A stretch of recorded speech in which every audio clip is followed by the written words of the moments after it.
how much the our product's going to cost, and then with that you can do the revenue projections. Yeah, so that's here. Yeah. So size of equity sought, anticipated units sold in each year, anticipated revenue, things like that. Yeah. But things we can't. I suppose we can't. Well, I think. We can't decide it's quite hard that one until doing that without having the actual stuff we spent. But we can have a rough. That's what we'll do. Yeah. That's fine. We'll get onto that. Everybody has to agree to that. It's not like. Yeah. But we'll have a rough. We'll get a rough idea, and then we can share it and see it and sort it out. Cool. Okay, what's the next one then? Right, now I said we can go over we're ahead of schedule search. Basically go over all our research, the styles that we got given last week, so we can then just bring it to the table, tell everyone what we've found out and stuff. Yep. Obviously, I was just going to say, like, obviously we're trying to apply the best one to us, correct? Is that kind of there's the gist of it? There's so many different. There's a lot. This topic covers quite a lot, doesn't it? So I think we need to, from what we've found out, we need to like pinpoint the main bits we want to put in the prototype, because obviously we can't say everything about. Yeah. So we need to basically pick some of these styles. I think the more research on the ones, the better, I suppose. Yeah, gives us more options. We're gonna have to put like 2, 3, 4 of them, because there is not a best. A management style. Even democratic style has got pros and cons. Every style has got So you can't say democratic style is the best for everyone. I do think, however, there are ones that we can completely rule out. Like, for example, like bureaucracy, like the one that I've looked at. It's just not going to work for us.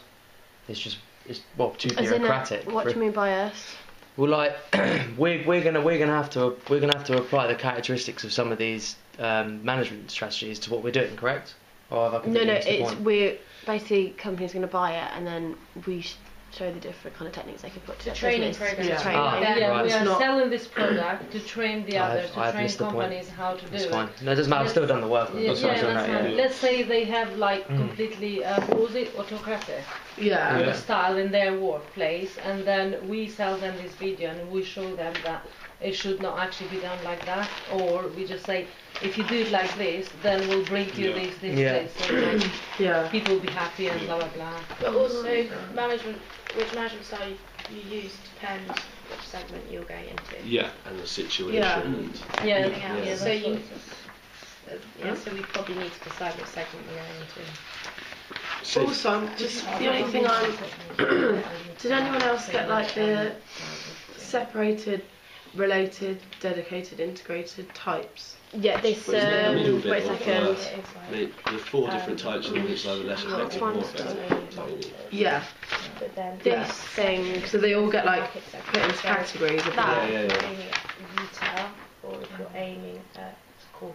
Is that the 3D model by Reddit? Yeah. It depends 3D model. So that's the same as that. Okay, so 3D mark, printed headed. Oh yeah, I've seen that one. Because that's where I found. This is the only place I found autocrat.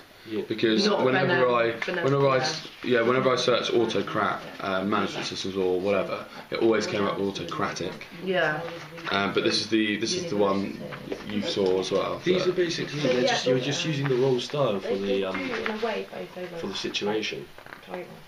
And that's using the correct style in the right situation. The only thing I don't get is this.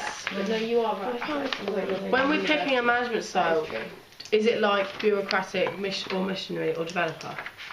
We can't say like a separated one and try and. Separated's like the so that means the manager's not focused on task or on the people that are working. Yeah. And then if he's using it in the right situation, then therefore you're at whatever it is on the right. So I've got a benevolence. So you'd be benevolent. Your management style would be that bottom left one. Bureaucrat. But if you're using it in the wrong situation, then you'd be the one at the bottom. Yeah.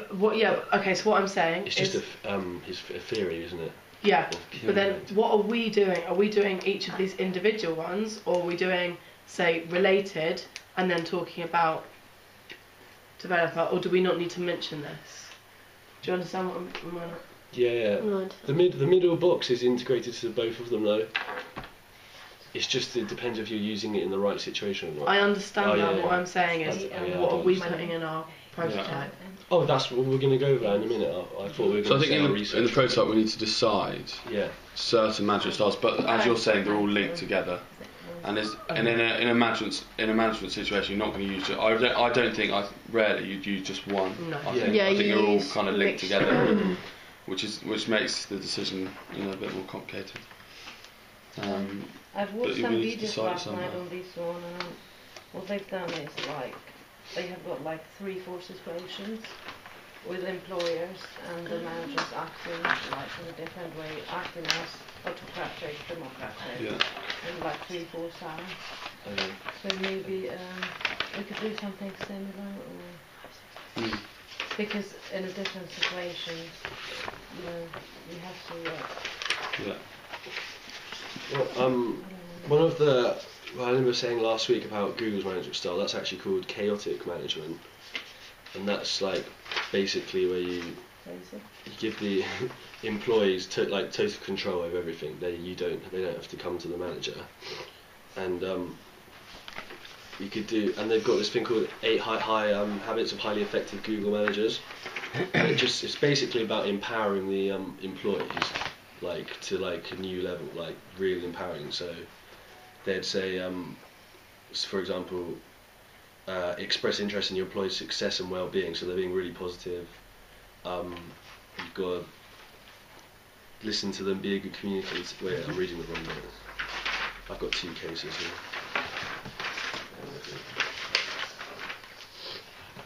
Oh, here we go. Okay, achieving flexibility by empowering people. So, okay, this is doing the chaotic management style, when you're really trying to empower your employees.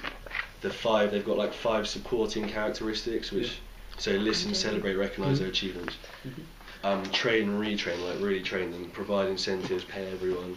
So I don't know, we could do a situation where just showing how you can really empower your employees, and then it'll in return you'll get a more productive team and stuff.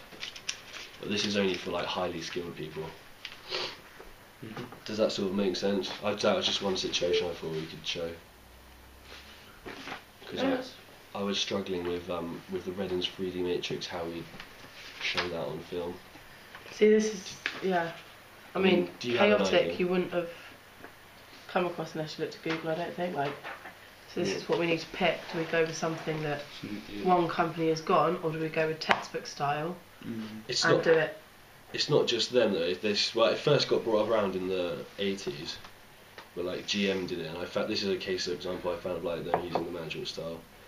Before the 1980s, they had they're quite bad, had high absenteeism, high grievance, and they changed their management style to empower their workers.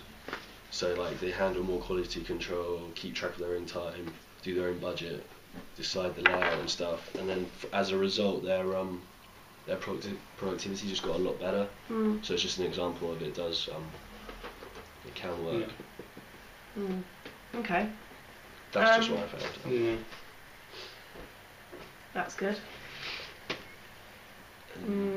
This is the other thing, because did everyone else, whenever I put management styles in, I got a lot of leadership styles as well. Yeah. And it's trying to work out which ones, because they all sort of link in together, but they're completely different keywords, aren't they? So it's deciding. In a way, if you're managing, you are leading to an extent, aren't you? Then can we use either of them?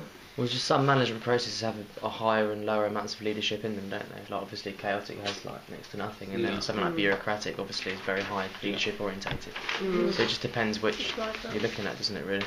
Yeah, I mean this seems to go affiliative, importance on teamwork and creates harmony in the group by connecting people to each other. So that's all about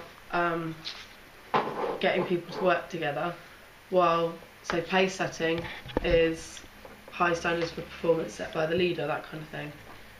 So I think we need to think about what we